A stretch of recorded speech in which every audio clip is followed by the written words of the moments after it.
नमस्कार मित्रों, यांचा अवांतर यूट्यूब चैनल पर आप सभी का स्वागत है। अगर आप हमारे इस चैनल पर नए हैं तो इस चैनल को सब्सक्राइब करें, लाइक करें, शेयर करें और बेल आइकन को दबाएं। आज हम लोग पढ़ेंगे मन्नू भंडारी जी के द्वारा रचित एक कहानी यह भी का चौथा भाग। तो आइए प्रारंभ करते हैं। कलकत्ता में उस जमाने में शायद हिंदी पढ़ाने वालों की बहुत कमी रही होगी। इसलिए एमए करते ही बालीगंज शिक्षा सदन वालों ने आग्रह करके मुझे अपने यहाँ रख लिया। मैंने भी तुरंत अपनी स्वीकृति दे दी, बिना यह सोचे कि स्कूल से अपना करियर शुरू करना भविष्य के लिए कैसा रहेगा। सच बात तो यह है कि उस समय मैं उत्साह से भरी हुई थी और वर्तमान ही मेरे लिए सब कुछ था। भविष्य की बात तो दूर दूर तक कहीं दिमाग में थी ही नहीं। बालीगंज शिक्षा सदन, एक नए परिवार में प्रवेश। भाई बहनों के परिवार से बहुत भिन्न था यह परिवार, भिन्न और व्यापक, पर ऊष्मा वैसी ही। पुष्पमयी बोस मुखिया थी उस परिवार की, छात्रों के प्रति बेहद ममतामयी, लेकिन उतनी ही अनुशासन प्रिय भी। विचारों से वे मार्क्सवादी थीं।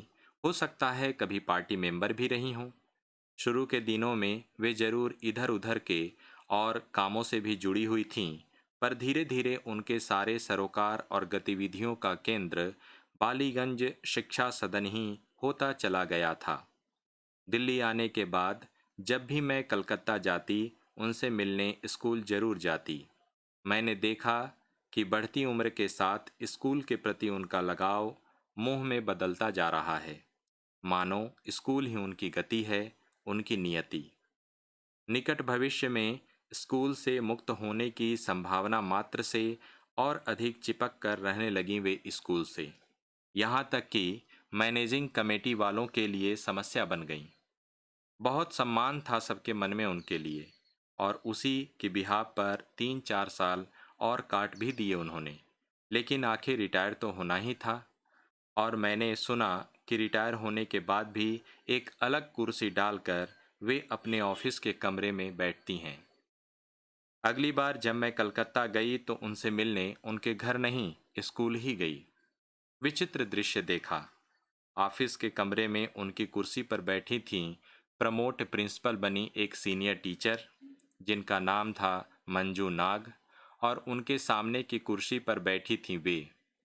उन दोनों के चेहरे, एक चेहरे पर बरसों से पुते सम्मान को छेक कर झलकती हुई एक बेबसी सी खींच, और दूसरे के चेहरे पर हमेशा गरिमा में लिपटे रौबदार के भीतर से झांकती एक अनकही सी कातरता। मुझे देखते ही वे पुलक उठीं, उसी सहज भाव से हाल चाल पूछा और मुझे लेकर बाहर निकल आईं। देखो कितना एक्सटेंशन करवा दिया मैंने स्कूल का। और वे मुझे स्कूल के उस हिस्से में पहुंचकर सब कुछ दिखाने लगीं। ये देखो, इधर देखो। पर मैं उनका चेहरा देख रही थी। क्या ये सचमुच मुझे दिखा रही हैं, या कि खुद ही मुग्ध भाव से अपने बनाए को देख रही हैं? जरा सा आगे जाकर एक बारामदा सा था। बिना किसी हिचक संकोच के उसके बीचों बीच जमीन पर बैठकर काले पत्थर के बने एक फूल पर हाथ फेर फेर कर वे बताने लगी। देखो कैसा बना है ये। मैंने खुद ड्रा करके दिया था यह डिजाइन अपने हाथ से। अच्छा बना है ना? ये वही मिस बोस हैं। देखते ही देखते मेरे मन का सारा सम्मान पिघलकर एक ऐसी करुणा में बदलने लगा जिसे संभाल पाना मेरे लिए मुश्किल हो गया। मैं जल्दी से स्टाफ रूम में चली गई। 4-6 लोगों को छोड़कर सभी नए चेहरे। उनकी नज़रों में झक्की और सिनिक हो आई। मिस बोस के लिए उपहास था, केवल उपहास। घर लौटकर रात में अपनी डायरी में, जिसमें मैं संभावित कहानियों के कथ्य और आइडियाज बीज रूप में आंकती रहती हूँ, उन पर मैंने 2 पृष्ठ लिखे कि कभी इन पर कहानी लिखूंगी। कितने वर्ष हो गए इस बात को, पर कभी कहानी नहीं लिख पाई। उनकी मृत्यु की सूचना के बाद भी नहीं। अपनी निष्ठा, लगन और समर्पण की अति में हास्यास्पद हो आए इस चरित्र की करुणा में जैसा संतुलन और सद्भाव अपेक्षित है, लगा मैं शायद वैसा निभा नहीं पाऊंगी। और जरा सा भी संतुलन बिगड़ा तो या तो भावुकता में लिथड़े आंसू बहाऊं, किसी निहायत ही दयनीय से चरित्र की सृष्टि हो जाएगी, या फिर किसी सचमुच के झक्की सिनिक से हास्यास्पद पात्र की। और उन मिस बोश के व्यक्तित्व की एक भी रेखा के आड़े तिरछे हो जाने के अपराध को मैं कभी माफ नहीं कर सकती, जिन्होंने 9 वर्ष तक मुझे बहुत स्नेही नहीं दिया, जाने अनजाने मेरे व्यक्तित्व को बनाया संवारा भी। आज भी वह दिन अच्छी तरह याद है कि भयंकर चर्म रोग से पीड़ित होने के बाद जब स्थिति थोड़े से सुधार की ओर थी, तो एक दिन अचानक वे मुझे देखने घर चली आईं।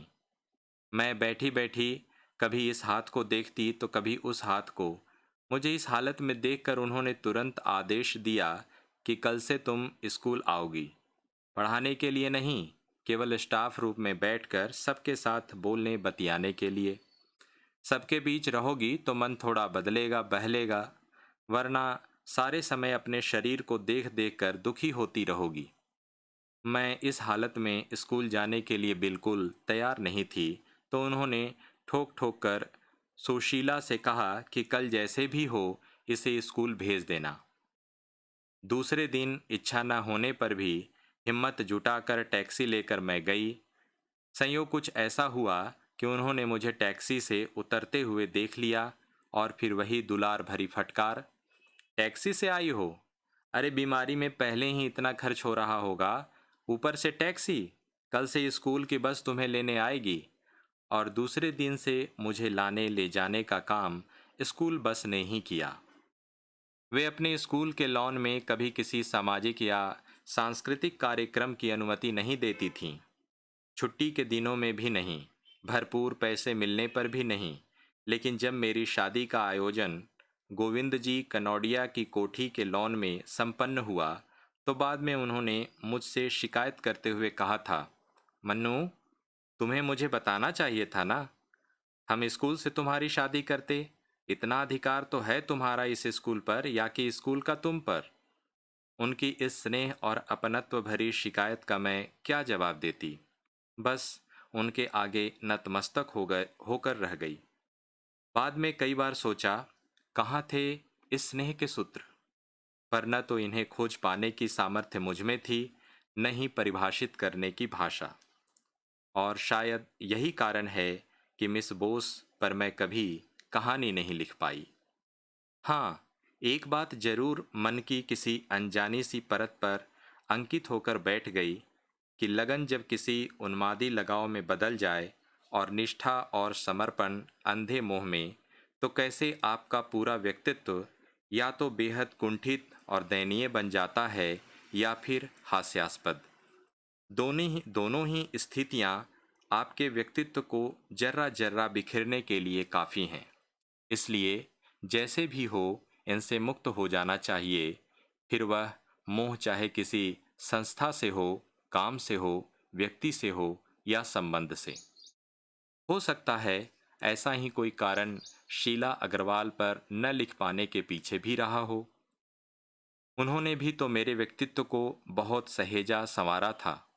दिल्ली चले जाने के बाद भी उनसे पत्र व्यवहार बराबर चलता रहा। खूब पढ़ने के, जिंदगी में कुछ बनने के आदेश निर्देश उनसे बराबर मिलते रहते थे। वे बराबर अपने पास आने का निमंत्रण भी देती रहती थीं। सो एमए की परीक्षा देने के बाद बनारस से लौटते समय 2 दिन उनके पास जाकर रही थी। इसके बाद एक बार वे भी मुझसे मिलने कलकत्ता आई थीं। मिलने पर बातों का सिलसिला जैसे खत्म ही नहीं होता था। कुछ वर्षों बाद वे ही, शीला अग्रवाल, अचानक बिनोवा जी के आश्रम में चली गईं। जाना सुना तो मैं अवाक स्तंभित। उस जमाने में यूपी के एक साधारण से मध्यवर्गीय परिवार की 24-25 साल की एक लड़की, जो अपने क्रांतिकारी तेवर के कारण नौकरी तक से निकाल दी गईं, 34-35 की उम्र तक आते आते क्यों एकाएक बिनोवा जी के आश्रम में चली गईं। कुछ वर्षों तक वहाँ से लिखे उनके पत्रों का स्वर और भाव, सब कुछ कैसे इतना बदल गया। कोई भावनात्मक झटका, कोई मोहभंग, ये सारे प्रश्न ये सारी बातें मुझे लिखने के लिए उकसाते तो बहुत थे, पर कभी लिख नहीं पाई। उनके लिए मन में जो एक लगाव भरा सम्मान था, वह शायद मुझे कभी तटस्थ नहीं रहने देता, और बिना तटस्थता के कलम उठाना लेखकीय कर्म के प्रति बेईमानी होती। छात्रों की बात किए बिना बालीगंज शिक्षा सदन का प्रसंग अधूरा ही रह जाएगा। वहाँ की छात्राओं से कितना स्नेह, कितना सम्मान मिला, और वह मेरी कितनी बड़ी शक्ति थी, इसका एहसास तो मुझे बाद में हुआ। अपने पहले प्रेम की असफलता की टूटन जो मेरे शरीर के रोम रोम से चर्म रोग के रूप में फूटी थी, मैंने इन छात्राओं के बीच ही झेली थी। वे संबंध मात्र छात्रा और अध्यापिका के ही नहीं थे, बल्कि उससे कहीं अधिक प्रगाढ़, कहीं अधिक आत्मीय थे। इसमें कोई संदेह नहीं कि उस समय मैं उनका आदर्श थी, और वे मेरी पहली जिम्मेदारी, मेरा पहला सरोकार। छात्राओं के मामले में मैं हमेशा अपने भीतर शीला अग्रवाल की उपस्थिति महसूस करती थी।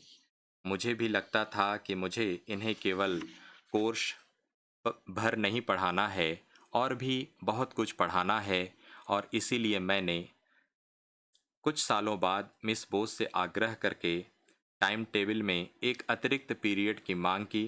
पहले तो वे हैरान सी मेरा चेहरा देखते रहीं, पर जब मकसद बताया तो बेहद प्रसन्न। वे खुद चाहती थीं कि छात्राओं में कोर्स की अलावा पढ़ाने की मात्र आदत ही नहीं बल्कि व्यसन पैदा किया जाए, और इसीलिए उन्होंने मुझे लाइब्रेरी की जिम्मेदारी सौंप दी, और उसे अप टू डेट बनाने के लिए पुस्तकों की एक लंबी सूची तैयार करने को भी कहा। पुस्तकालय के लिए धन मुहैया कराने का दायित्व लिया स्कूल के प्रेसिडेंट श्री भगवती प्रसाद खेतान ने, और सूची तैयार करवाने के लिए उन्होंने राजेंद्र यादव को स्कूल भेजा था। राजेंद्र से मेरी पहली औपचारिक मुलाकात इसी स्कूल में हुई थी।